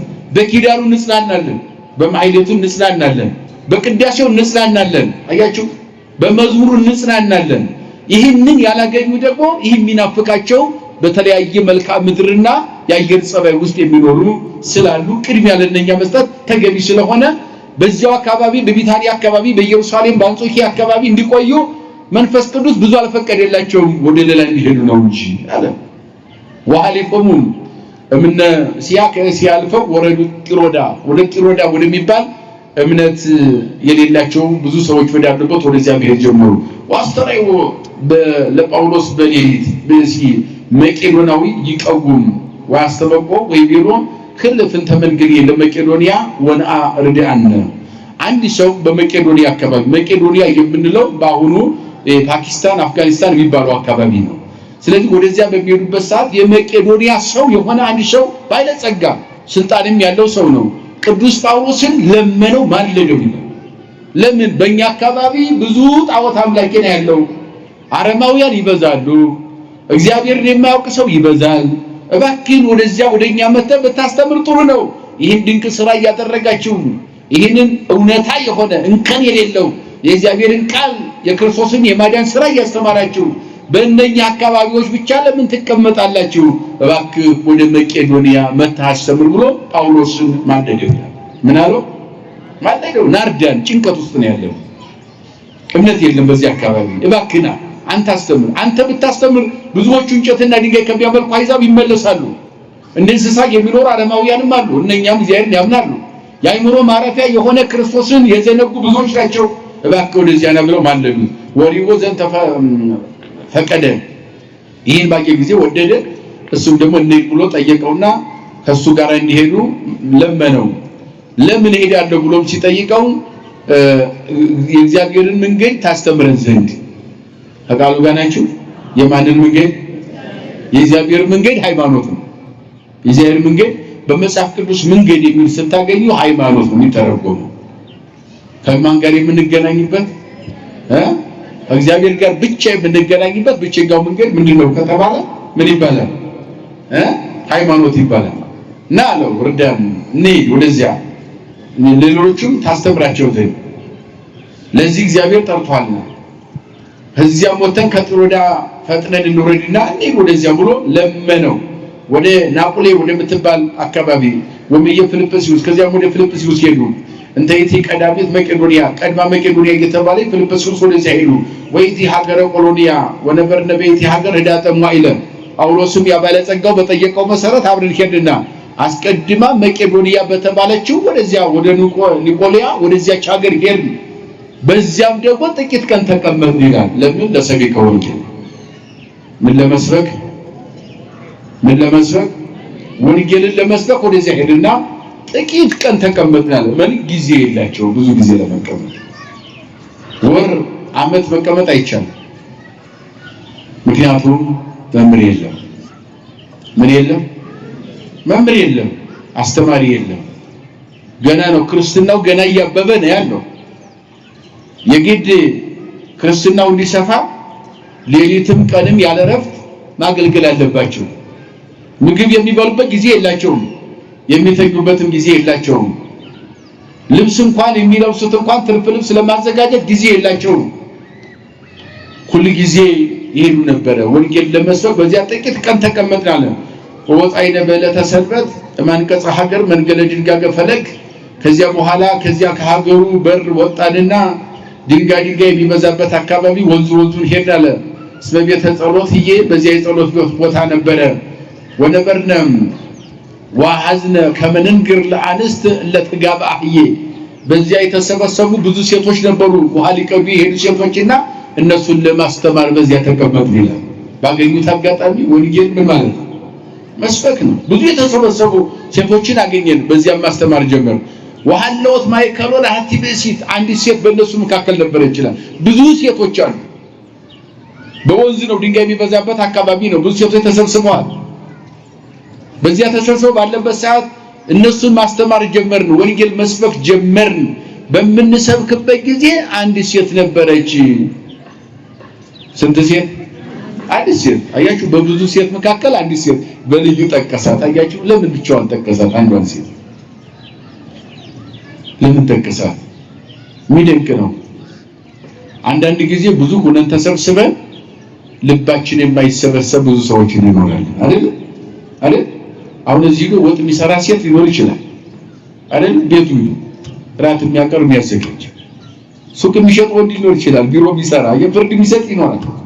አያችሁ፣ አንዳንድ ጊዜ አካላችን ተቀምጦ ልባችን ከዚህ ያርገር ያልሆነ እግዚአብሔር ልባችን ይሰብስብልን። አሁን መምህራን ሲያስተምሩ አልፎ ይጠይቃሉ አይደል? ለምን መሰላችሁ? አሁን ምን ጠይቀው እናንተን ለማጨናነቅ ወይም ጠፎን መልስ እንዲሰጡን አይደለም። መምህር ሲወጣ ተዘጋጅቶ ነው። በዚህ ዙሪያ አስተምራለሁ፣ ይሄን ጥቅስ በዚህ መካከል እጠቅሰዋለሁ፣ ከዚህ መጻሕፍትን አቀናጃለሁ፣ በዚህ መካከል ለሰው እግዚአብሔር የፈቀደውን አስተላልፋለሁ ብሎ ይነስም ይደግም ተዘጋጅቶ መምህሩ ይቀርባል። ስራው ነው። ሁልጊዜ ማንበብ፣ ሁልጊዜ መጻሕፍትን ማገላበጥ፣ ከመጻሕፍት ጋር መኖር፣ በእያንዳንዱ እንቅስቃሴው ቅዱስ መጽሐፍ ጋር መኖር ግዴታ ነው። ያ ካልሆነ ቆሞ መቅረት ነው። ሌላ ምንም ትርጉም የለውም። ወይም ስድብ ውስጥ እንገባና እንመክራለን ያለውን አስቀይመን ልንልክ እንችላለን። ላይ ሲያልቅ ውስጥ የምንናገረው ነገር ወደ ስድብ ወደ ተለያየ ነገር እንገባና የመጣውን እንኳን ሌላ ልናመጣ እናባረራለን ማለት ነው። አቃል ጋናችሁ ይሄ አስሙር ጫጫታ የሚበዛበት አንዳንድ ጊዜ እንደዚያ ሲሆን ውስጥ ባዶ ሲሆን ነው። የእግዚአብሔር ቃል ግን ይወስ ስለሆነ በእርግጥም እውነት ይነገራል። መገሰጽ ካለብን እንገሰጻለን አይደል? ቅድም ብለናል አይደል? እንገሰጽበት የእግዚአብሔር ቃል ተጻፈ አይደል? ሁሉ ያልነው እንደዚያ ነው። እና አንዳንድ ጊዜ ልባችን ሊበተስ እየጸለይንም ሽምጥጥ ብሎ ሌላ ዓለም ሊሄድ ይችላል። ልባችን አሜሪካ ሊገባ ይችላል። እዚህም ተቀምጠን እየተማር እንደዚህ አይነት ነገሮች ገጥሙናል። ጥያቄ አልፎ አልፎ የሚጠየቀው ለምን መሰላችሁ? ልባችን ሌላ ቦታ እንዳይሄድ አቃሉ ጋር ናችሁ። አሁን ቅዳሴው ላይ እስኪ ዲያቆኑ ምን ያበዛል? ደጋግሞ የሚያዜመው ምን ይባላል? ተንሱ ለጸሎት ያበዛል አይደል? ለምን መሰላችሁ? ለጸሎት ምን በሉ ነው? ተነሱ ነው ትርጉም አይደል? አሁን ደጋግሞ አዋጅ ነው። አንድ ጊዜ ብሎ እኮ ይበቃል። ያው አንድ ቃል ስለሆነ ደጋግሞ ግን እንዲያውጅ ለምን ሕግ ተሰራ መሰላችሁ?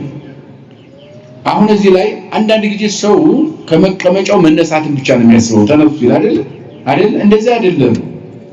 ይሄ እንዳለ ሆኖ የበረታ ሰው ጥሩ ጤነኛ የሆነ ሰው ቆሞ ማስቀደስ ቅድስና ነው። አቃሉ ጋር ናችሁ። ያልበረታ የደከመው ያመመው ሽማግሌ እናቶች አባቶች ካላችሁ ቁጭ ብላችሁ ማስቀደስ ትችላላችሁ። ለምን ዘደክመ ነቢሮ ወዘጸና ቀዊሙ የበረታ ቆሞ የደከመ ተቀምጦ ይስማ ያስቀድስ። ማንኛውም ነገር መስማት ይቻላል። እግዚአብሔር የሚያስጨንቅ አምላክ አይደለም። አቃሉ ጋር ናችሁ። እንደ ሰው አይደለም። ይሄ የሚያስጨንቅ የመከራ ሕግ የሚተበትነው ሰው ነው። እግዚአብሔር ሁሉን ነገር ከኛ ከደካማዎቹ ከልጆቹ ለኛ በሚሆነን መልኩ ጥንቅቅ ያለ ሕግ ሰርቶልን የሚያስጨንቅ አምላክ አይደለም። አስቡ፣ ብዙ ኃጢአት ሰርተን ብዙ በደል ሲኖርብን ይሄው ሰበሰበና ቤቱ ቁጭ አደረገን። አሁን ለቤቱ እንመጥናለን? አልመጥንም። ብንመረመር አንመጥንም አይደለም? አዎ። ግን እሱ የሚያስጨንቅ አምላክ አይደለም። ግድ የለም ልጆቼ ነገ ይክሱኛል፣ ንስሐ ይገባሉ፣ ይቅርታ ይጠይቁኛል ብሎ ግን እያቀፈ ያመጣናል እግዚአብሔር እስከ ኃጢአታችን። አያችሁ? አዎ፣ ሳይገባን፣ አዎ ለሱ ሳንገባ ማለት ነው። እና አልፎ አልፎ የሚጠየቀው ምንድነው ሲባል ልባችን ሌላ ቦታ እንዳይሆን ልባችን ይሰጠው ነው። አልፎ አልፎ ተንሱ ለጸሎት ቅዳሴ ላይ የሚበዛው ዋናው መሰረታዊ ነገር ልባችሁ ይሉ አልጋ ላይ እንዳይተኛ ነው። አቃሉ ጋር ናችሁ። አሁን እዚህ ወንበር ተቀመጥ ካልተቀመጥክ አይደለም ዲያቆኑ እያጎጀ ያለው። ከደከመና ካመመ ቁጭ ብለ ማስቀደሱ ችግር አይደለም፣ እሱ ኃጢአት አይሆንም። ልባችን ቤት ሄዶ እንዳይተኛ ግን ተንሱ ለጸሎት ይላል። አልፎ አልፎ ይታጎጃላችሁ። ሰባኪውም አልፎ አልፎ አላችሁ የሚለው እሺ ምን ነበር ያልኳችሁ የሚለው ልባችን የት እንዳይሄድ ነው። እግዚአብሔር ልባችን ይሰብስብልን። አዎ። እና ብዙ ሴቶች እያስተማሩና ጳውሎስ ግን አንዲት ሴት ነበረች አለና ለያ ምን ታደርግ ነበረች ሴት? ገበያ ቦታ ቁጭ ብላ የምትሸጥ ነበረች። እንዲያን ገበያውን ሁሉን እርግፍ አድርጋ ተወችውና ጳውሎስ ሲያስተምር ልባ ተመስጦ ከጳውሎስ ጋር ነበረች ነው። አያችሁ? ከጉባኤው ብዙ ሴቶች መካከል በተለየ ሁኔታ የእግዚአብሔር ቃል ተሰማ ነበር ነው። እንተ ስማ ሊዲያ፣ ስሟ ደግሞ ማን ይባላል? ሊዲያ ትባላለች። ወሐለወታ ማይከሎን አሐቲ በሲት እነሆ አንዲት ገበያ ተቀምጣ ዕቃ የምትሸጥ አንዲት ሴት ነበረች በሀገረ በጥያጥሮን ሀገር። ፈራይተ እግዚአብሔርን ትፈራለች። የምትፈራ ወታጸም ትምህርቶ ለጳውሎስ እስመ ከሰተ እግዚአብሔር ዝና ወስማ ልዲያ፣ ስሟ ልዲያ ትባላለች። ከልባውና የእግዚአብሔር ቃል ተሰማ ነበር ጳውሎስ ሲያስተምርና ልቧን ከፈተላት ይላል። አያችሁ? እግዚአብሔር ልባችን ይፈትል። አዎ ማለት የተማርነውን ወደ ተግባር ለመቀየር አዘጋጃት ማለት ነው። ሰምታ ብቻ የምትሄድ እንዳትሆን አደረጋት ማለት ነው። ያ ክፉ ሐሳብ ያስብ የነበረው ልቧ ከዚያ እንዲነጻ አደረጋት ማለት ነው። በትዕቢት ውስጥ የነበረ ልቧ ተሰብሮ ወደ እግዚአብሔር እንዲመጣ ዝቅ ያለ ትሕትናን የተላበሰ ማንነት እንዲኖራት እግዚአብሔር መንፈስ ቅዱስ ልቧን ተቆጣጠረላት ማለት ነው። እቺ ሴት የታደለች ሴት ናት። ወተጠምቀት ምስለ ሁሉ ሰባ ቤታ ደስ አላትና ምንድነው የቀረኝ ስትል በስሙ መጠመቅ አላት ጳውሎስ። እንደዚያ ከሆነ እንኳን እኔ ቤተሰብ ሁሉ ይጠመቃል። እናት አለኝ፣ አባት አለኝ፣ ወንድም አለኝ፣ እህት አለኝ፣ ልጆች ሁሉም ይጠመቃል። ለዚህ የማይሆን ማንም የለም። ይህን የማይቀበል ከዚህ በላይ ምን ይወጣል አለች። ቤቴን እኔ ሰብካለሁ፣ እኔ ኃላፊነት ወስዳለሁ አለች ለጳውሎስ። ብቻዬን አልጠመቅም፣ ሙሉ ቤተሰብ ይጠመቃል አለች። አያችሁ የታደሉ ሴቶች አሉ በመጽሐፍ ቅዱስ። ክርስቶስ ያስተማራት አንዲት ሴት ታስታውሳላችሁ? በዚህ በሰማሪያ ሀገር ሰማሪያ የሚባለው ሀገር ከዚያው ነው። ሰማሪያ ያሁኑ ከዚያው ኢየሩሳሌም ሆኖ ዌስት ባንክ የሚባለው አካባቢ ማለት ነው። ሰማሪያ ነው ባሁኑ ዌስት ባንክ ነው የሚሉት። እና በዚህ አካባቢ የምትኖር ሴት ነበር። ክርስቶስ ከኢየሩሳሌም ወደ ዌስት ባንክ ወይም ወደዚያ ወደ ሰማሪያ በሚጓዝበት ጊዜ ውሃ ተጠምቶ ነበር። ታውቁታላችሁ ታሪኩን። የዮሐንስ ወንጌል ምዕራፍ 4ን ማንበብ ነው የሁል ጊዜ ታሪክ ስለሆነ። ዋናው ግን እግዚአብሔር እንዴት የመረጣቸው ሴቶች እንዳሉ ነው። ለዚህ ለቃሉ መጠቀሚያ የሆኑ ለሌላውም ህይወት ለመታደግ እግዚአብሔር ያበቃቸው ሴቶች አሉ በምክንያት። እና እሱ ውሃ ስጪ ብሎ ለመናትና የውሃው ባለቤት ክረምትና በጋን የውቅያኖሶችን የሚያፈሳቸው በፍሙ የሚዘግናቸው ደመናትን በቃሉ የሚያዛቸው እሱ የውሃ ባለቤት ውሃ ለማይ ሆኖ በለበሰው ሥጋ ተገኘ። ከዚያ እሷ ተከራከረችው። በኋላ ግን አምላክ መሲህ ኢየሱስ ክርስቶስ መሲሁ እንደመጣ ተረዳችና ልክ ስትረዳው ማድረግ ያለባት ምን እንደሆነ ጠየቀችው። ይህን የነገርኩሽን ያስተማርኩሽን እውነታ እኔን ከተቀበልሽኝ ያስተምሪ አላት። ብቻውን ከ3 ሰዓት ጀምሮ እስከ 6 ሰዓት ለ3 ሰዓት ብቻውን ክርስቶስ አንድ ሴት ወንጌል ቁጭ ብሎ ሲያስተምር ነበር። በያዕቆብ አዘቅት በጉርጓድ መካከል ውሃ መቀዳት ሴትን ሰበከ። በደንብ አድርጎ ሲነግራ ስትረዳ እሷ ደግሞ ሄደችና ሰማሪያ የሚባለውን ከተማ ብቻዋን ሰበከች ነው። አንድ ከተማ የሰበከች አንድ ሴት አያችሁ። አሁንም እቺ ምን አለች? ብቻዬንማ አልጠመቅም፣ አጥምቀኝ፣ መጀመሪያ ልጠመቅ ግን ቤተሰቤ ሁሉ ይጠመቃል አለች። ወተጠምቀት ምስለ ኩሉ ሰባቤታ ዋስተውቃተነ ወትቤለነ ጳውሎስም አለ እኛ እንዲህ ብላ ለመነችን አለ ለእመሁም ረሰይክሙኒ ማህይምተ የእግዚአብሔር አማኝ የክርስቶስ ተከታይ አማኝ በስሙ የተጠመቁ ካደረጋችሁኝ ለእግዚአብሔር ባው ቤትዬ ወህደሩ ምስሌ እንግዲያውስ ደስ እንዲለኝ እባካችሁ ወደ ቤቴ ግቡና እደሩልኝ አለች። አቃሉ ጋናችሁ እናንተ ማደሪያ የላችሁም፣ ማደሪያችሁ ክርስቶስ ነው። እናንተ ምግብ የላችሁም፣ ምግባችሁ ወንጌል ነው። ታዲያ ምን አላችሁ? እኔ በትክክል የእናንተ የክርስቶስ አካል ካደረጋችሁ ይህንን መሆንን ካመናችሁልኝ ልለምናችሁ በቤቴ እደሩልኝ አለች። አቃሉ ጋናችሁ በቤቴ እደሩልኝ፣ ቤቴ ይባረክ ዋገበረተነ ብዙሃ ይላል። ግድ ያለችን ብዙ ጊዜ ጠየቀችን፣ ግድ ያለችን አስገደደችን። በቤቴ አላደራችሁማ ምኑን ምን ሆንኩኝ? ምኑን አማኝ ሆንኩኝ? በቤቴ እንድታድሩልኝ ቤቴ እንዲባረክ እፈልጋለሁ ብላ አስገደደችን ይላል ጳውሎስ። ምን አለችን? ምን አለችን? አዎ ከዚያ በኋላ በሷ ቤት አይደሉ ቤቷ ተባረከ። እሷም ከነቤተሰቧ የክርስቶስ አካል ሆነች። ከዚያ ከአለማውያንም ከአይዛብም ከአይሁድም መካከል ወጣ ክርስቲያን ሆነች ነው ነጡ። ምን ሆነች? ዓለም ሁሉ መሆን የሚገባው ነገር ይሄ ነው እውነታው። ሐዋርያት አበው ሰባርዲት ቅዱሳት አንስት አባቶቻችን እናቶቻችን ዋጋ የከፈሉት ለዚህ እውነታ ነው። ዓለም ሁሉ ክርስቲያን እንዲሆን ህይወት ይሄ ብቻ ስለሆነ ማለት ነው። በዓለም የተሰጠው እውነት ህይወት ይሄ ክርስትና ስለሆነ ማለት ነው። ወንተ ናሐውር በጸሎትን ረከበተን አቲ ወለድ ደግሞ በጸሎት እያደረግን ጉዞ በመናደርግበት ጊዜ አንዲት ልጅ አገኘችን። እንተ ህይወት ወረዳ ጋኔን ጧት ማታ የሚፈታተናት ወታገብ ናጋይስቲሃ ብዙሃ እነሆ ብዙ ሀብት ገንዘብ እየወሰደች ለተለያዩ ሰዎች ገንዘብ መስጠት አይዱኝ ብላ የምትማጸን ግን መድኃኒት ያጣች ሌላ ደግሞ ሰይጣን የሚፈትናል ሌላ ልጅ አገኘን ይላል ጳውሎስ። ጉዟቸውን በሚያደርጉበት ጊዜ አገኘን። ብዙ ገንዘብ ትሰጣለች፣ ብዙ ገንዘብ ወምዝ ተለወት ድሬሁ ለጳውሎስ። እሷም ጳውሎስን ተከተለችው ከኋላ እንዲህ እያለች ትጮህ ነበረ። እሉ ወደው አግብርተ እግዚአብሔር እነኚህ የእግዚአብሔር አገልጋዮች ናቸው እያለች ትጮህ ነበረ። ምን ትል ነበረ? የማን አገልጋዮች? የእግዚአብሔር አገልጋዮች ናቸው። እሙንቱም ወይም የሩክም ፍኖተ ህይወት እነኚህም ደግሞ የህይወት መንገድን ያስተምሩሃል እያለች ለሌላው እየተናገረች ትቀጥል ነበር። ወከመዝ ትገብር ብዙሃም አይለ እንዲህ እያለች ብዙ ዘመን ትናገር ትመሰክር ታስተምር ነበረ።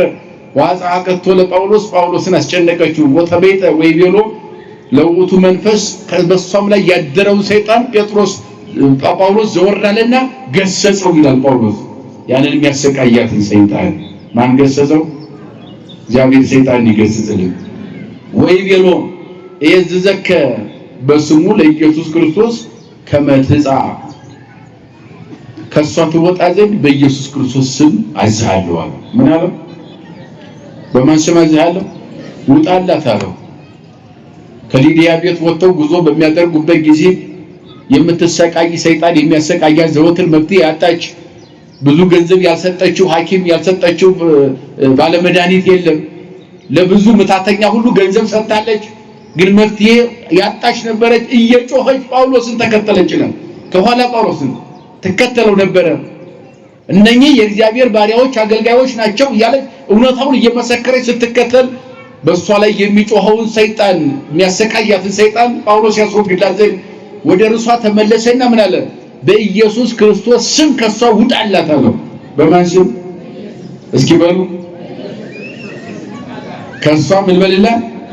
ያን ጊዜ ወጥቶ ጠፋላት ይላል። ክብርና ምስጋና ለአምላካችን ይሁን።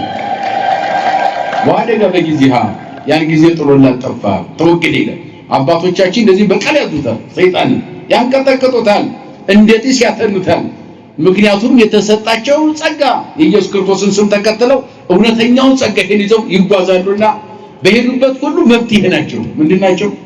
ለአሕዛብ መፍትሄ ናቸው፣ ለአረማውያን መፍትሄ ናቸው፣ ለአይሁድ መፍትሄ ናቸው፣ ለታሰረው በተለያየ ደዌ ለታሰረው ሁሉ መፍትሄ ናቸው አባቶቻችን። ቀጠሉ። እዚያ ጳውሎስ ሲላስ የሚባለውን ከሰብዓ አርድእት አንዱን ይዞት መንገድ ጉዞ ቀጠሉ ይላል። ወሪወሙ አጋይስቲሃ ከመአልቦ ማህበ ታገብ የምታስገባላቸው ገንዘብ አልነበርና ሲመለከቱ እንዴ ያቺ ሰይጣን ይዟት የነበረች ሴት በየቀኑ እጅ መንሻ ታመጣልን ነበረ፣ የት ገባቸው? እነሱ የጨነቃቸው የሷ ጤና አይደለም አይደል? የጨነቃቸው ምን ነው? የምትሰጠው ገንዘብ በየቀኑ ለጭንቀቷ ሰጥ ነበረ። እየወሰደች ስለምትሰጣቸው ያቺ ገንዘብ የምታመጣው ሴት የጠፋች፣ ገንዘብ ጎደለብን ብለው አያችሁ። እሷ መከራ ውስጥ ሆና ለሷ ምን ያስብላት? ዓለም እንደዚህ ነው። ዓለም መከራ ውስጥ ሆነ ሌላ መከራ ነው የሚጨምርልን። አያችሁ፣ ዓለም ከኛ የሚፈልገው ነገር ካለ ብቻ ነው እኛን የሚወደን የሚያቀርበን። እኛ ከሌለ ግን የሚያቀርበን ዓለም የለም። 40 ክንድ ነው እኛ የሚያንቅ። ስለዚህ እሷ የምትፈለገው ሴትዮዋ እንኳን ሰይጣን በሷ አደረ እያስጮኸ ያመጣልናል ገንዘብ ትሰጠናለች ብለው ሰይጣን በሷ ላይ ስላደረ ደስተኛ ሆነው የገንዘብ ምንጭ ያደረጉ ክፉ ሰዎች ነበሩ። ባለ መድኃኒት ነን ብለው ግን መድኃኒት የሌላቸው። መድኃኒትማ የቅዱስ ጳውሎስ አምላክ ማነው? እሱ መድኃኒዓለም ኢየሱስ ክርስቶስ ነው። ክብርና ምስጋና ለስሙ ነው። መድኃኒቱንማ ያዘ ይዞታል። መድኃኒቱንማ ጳውሎስ ይዞታል። መድኃኒቱንማ በርናባስ ይዞታል። መድኃኒቱንማ ሲላስ ነው ያዘው። ነገሯቸው። ከዚያ በኋላ ይህ ሄደቻች ሴት ገንዘብ ቀረብን፣ በየቀኑ እኮ የጮኸች ይዛ ትመጣ ነበረ መድኃኒት እየጠየቀች። አሐዝቦሙ ለጳውሎስ ወለሲላስ የጳውሎስና ሲላስን ያዟቸውና ምን አረጋቸው? ሴትዮዋ ጭራሽ ለምን አዳናቸው? አያቸው። ገንዘብ ቀርቷል፣ የነሱ ጥቅም ቀርቷል። እርሷ ግን በገንዘብም ማመን አቁማለች። በጣዖት አምላኪዎችም በስረኞችም በጣዖት አምላኪ በእነኛ በሟርተኞችም ማመን አቁማለች። እውነተኛውን መድኃኒት ከነ ጳውሎስ አግኝተዋለች። ለዚያውም ክፍያ የሌለው። ከቃሉ ጋር ናችሁ? ምን የሌለው? አያት። አሁን ለዚህ መድኃኒት እንክፈል ብንል አሁን ገንዘብ ምን አይነት ገንዘብ ነው የሚተመንልን? አስቡት እስቲ። ቀራንዮ ላይ የሰጠን መድኃኒት ብሉ ይጠጡ ብሎ ራሱ የሰጠ መድኃኒት የኔን ስጋዬን ደሜን የበላ የጠጣ የዘላለም ምን አለው? ለአንድ ቀን አይደለም፣ ለአንድ ወር አይደለም፣ ለአንድ ዓመት አይደለም፣ የዘላለም ሕይወት ነው የተሰጠ መድኃኒት። ይህን መድኃኒት ይዘው የሚሄዱ አባቶቻችን አያችሁ፣ በዋጋ የማይተመን መድኃኒት የያዙ ስለነበረ ነው ሰጧት። ሲሰጧትም በነፃ ነው። በየቀኑ ገንዘብ የሚጠይቅ ጳውሎስ የለም። ጳውሎስ የማንንም ገንዘብ አይፈልግም። እንግዲህ እኮ በሄዳችሁበት ድሩ ሰላም በሉ፣ ሰላማችሁን ተቀብሎ የሚያስተናግዳችሁ ካለ ምግብ የሚያቀርብላችሁ ካለ ብሉ ተብሏል፣ ተፈቅዶላቸዋል። ጳውሎስ ግን ከማንም ጋር ምግብ አይበላም። ተቃሉ ጋር ናችሁ? ሌላ ሀብት የለኝም፣ ገንዘብ የለኝም፣ ንብረት የለኝም አለ። ግን ድንኳን ሰፋ ነበር። አያችሁ፣ ያ የዓለም ሐዋርያ በሚስጥር ክንፍ የሚበረው የሐዲስ ኪዳኑ ኮከብ ጳውሎስን ያለ ሐዋርያ ድንኳን ሰፋለሁ አለ። ያ በቤቴ በአባቴ ቤት እያለው ሞያዬ ድንኳን መስፋት ነበረ። ወደ ወንጌል ስመረጥ ወንጌል ተሸክሜ በዓለም በምዞርበት ጊዜ ድንኳን ሰፋለሁ አለ። የማንንም ግን እጅ አላይም አለ። ከማንንም ምንም አልፈልግም አለ።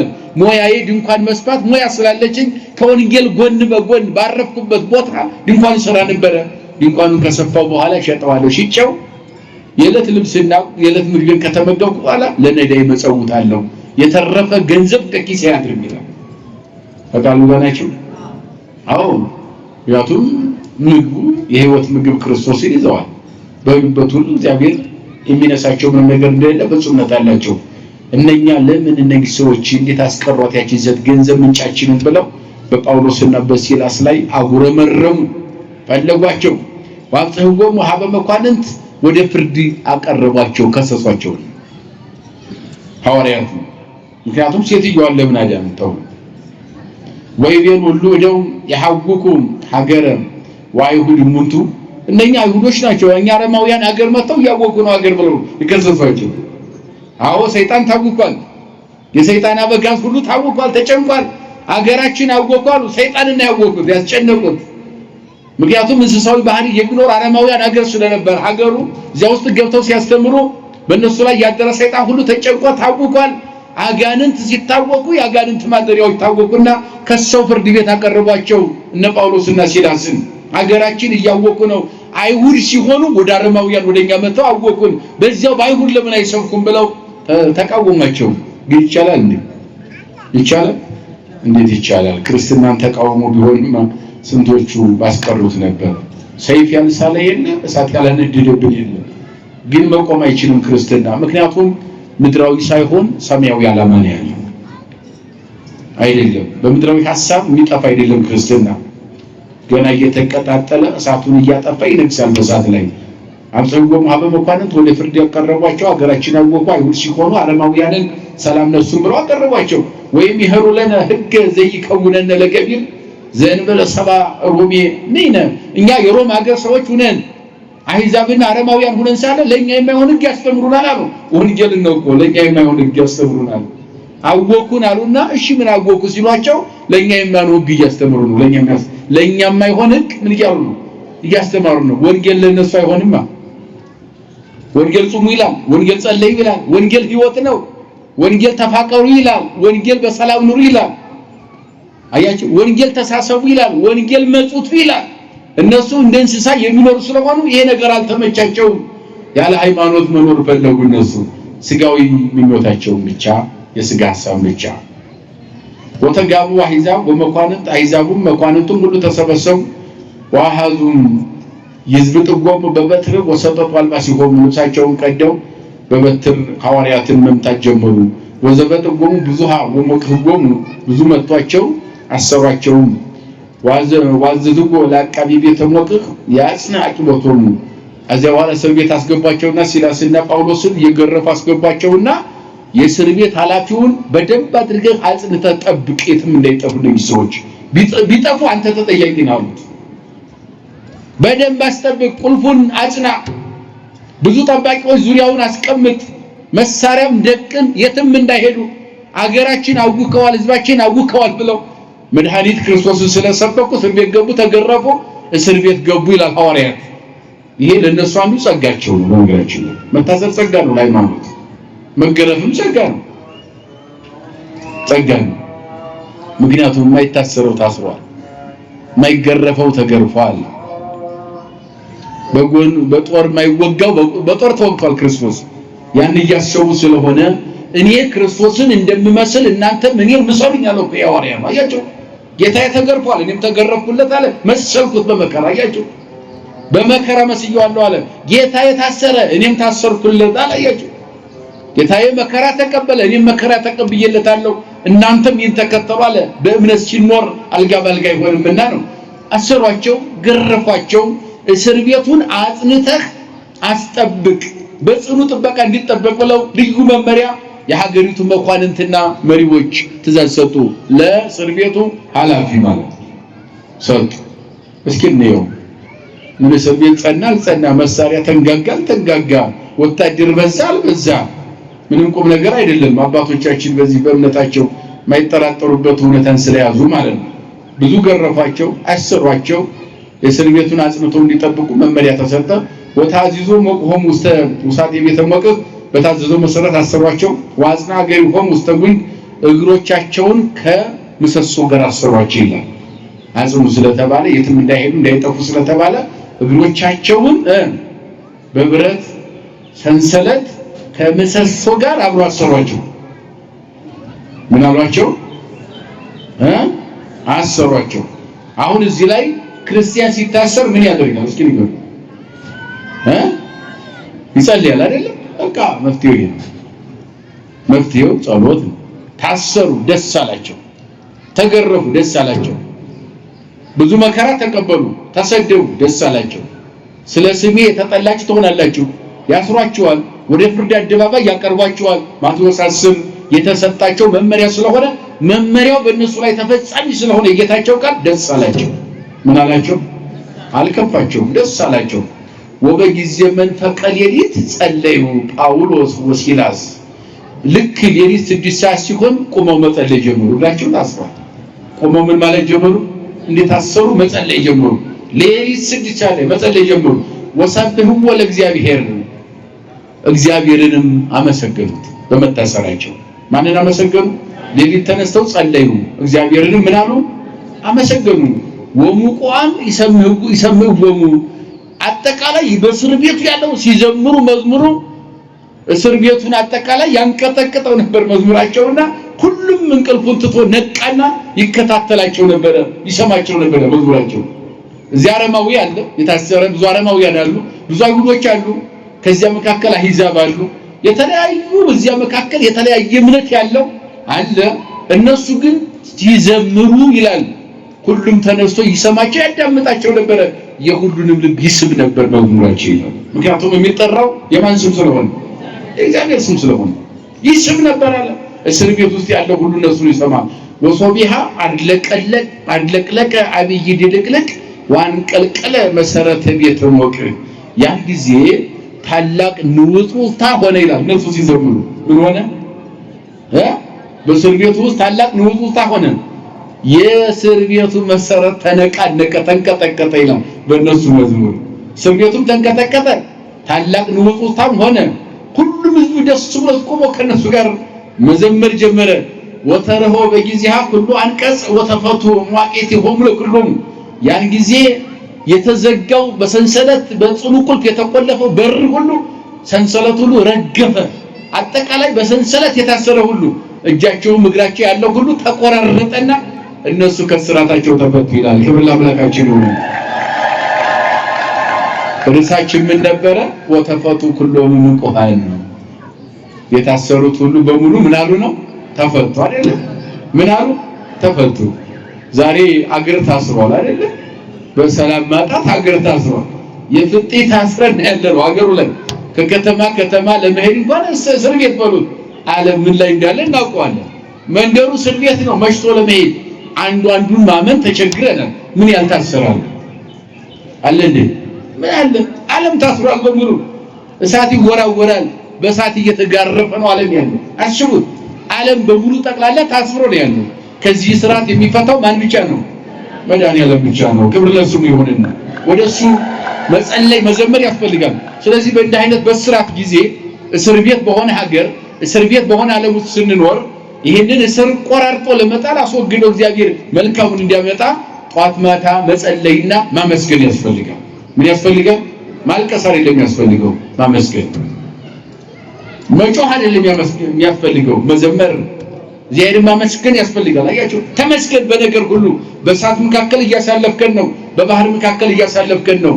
ሰማይ የመሰለ ባህር ሰንጥቀህ እስራኤልን ያሻገርክ፣ እኛንም እንደ ባህር በዋጠ መከራ ውስጥ እያሻገርክ ጠብቀህናል። ለዚህም ተመስገን ማለት ያስፈልጋል። ምን ያስፈልጋል? ተመስገን ያስፈልጋል። አዎ፣ ከላይ ከታች ስናየው ዙሪያውን መውጫ መግቢያ ቀዳዳ የጠፋበት ሰፈር መንደር አገር ውስጥ ነው ያለነው፣ ዓለም ውስጥ ነው ያለነው። በዚህ መካከል ግን መግበን ትኖራለህ። እውነት አሰብ።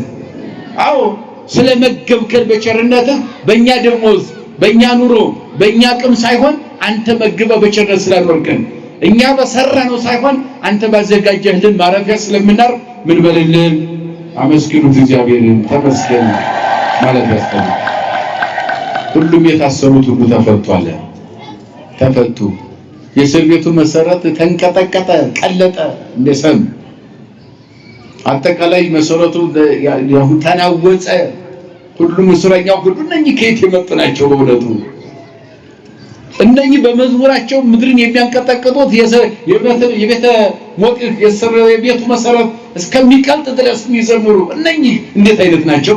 ለዚያውም እየተገረፉ የገቡ እየተደበደቡ የገቡ እግራቸው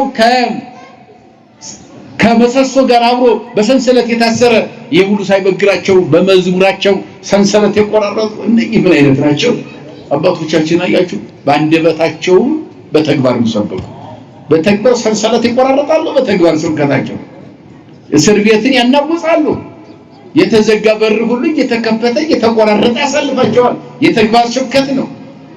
የተግባር ስብከት ነው። ደግሞም ታስረው ይዘምራሉ። በአንደበታቸው በተግባርም እግዚአብሔርን እየገለጡ አመሰግኑ። ወከልሃሎቱ ጳውሎስ ተወለት ወይ ቤሎ ኢትግበር እኩየ ዲበ ነፍስከ። ከዚያ በኋላ ምን ሆነ መሰላችሁ?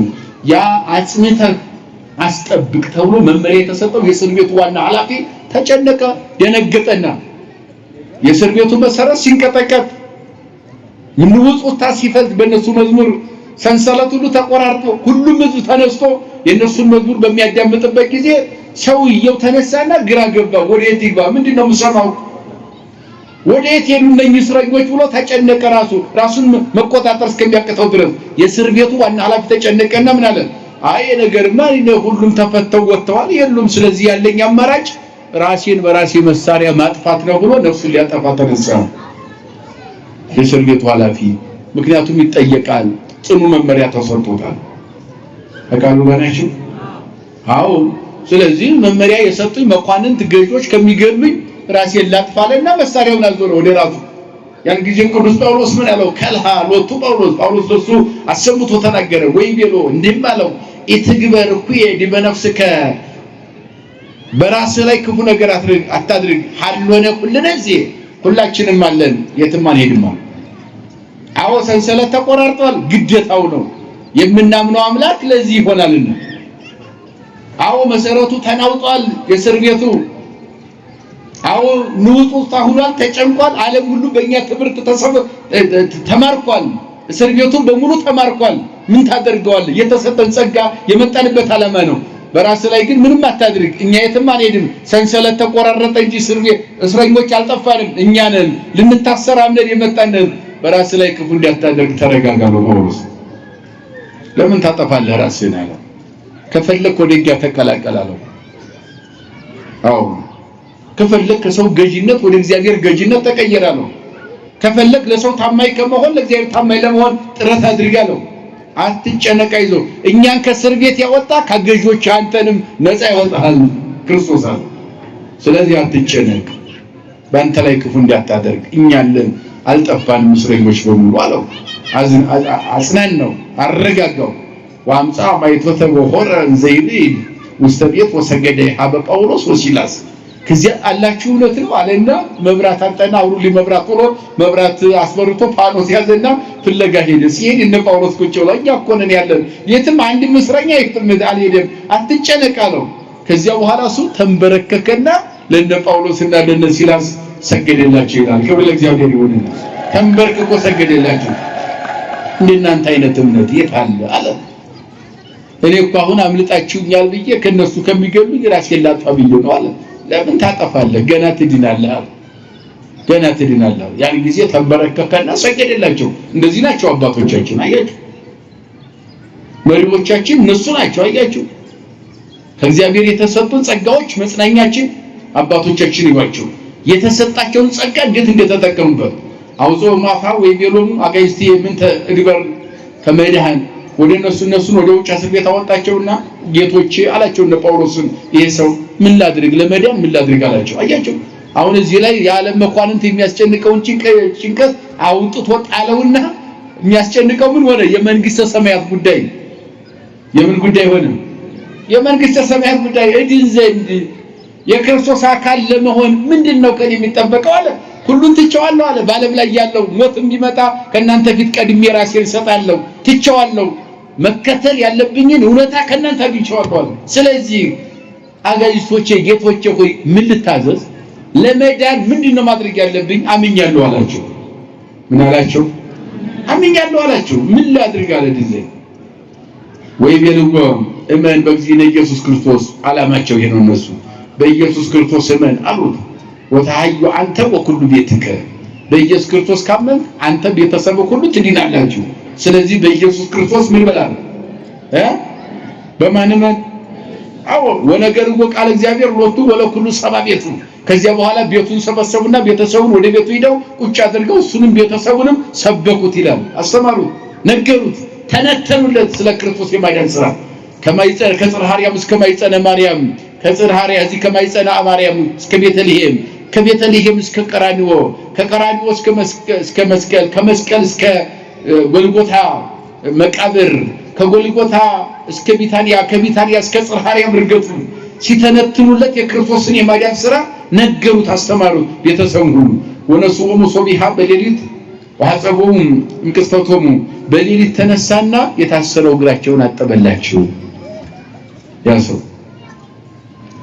እሱ አሳሪ ነበር አይደል? አሁን ግን ተሰማው፣ አመነ፣ ገባው ጉዳዩ ያለ ኃጢአታቸው ክርስቶስን በመስበካቸው ተነሳና እስኪ የቆሰለ እግር አለ የቆሰለ እጅ አላችሁ እባካችሁ ልጠብ ብሎ ተነስቶ በውሃ አጠባቸው ይላል። አያችሁ ሐዋርያትን አጠበ፣ በረከት አገኙ። ዝቅ ብሎ እነሱን አጠባቸው። በመንፈቀ ሌሊት ተነሱ።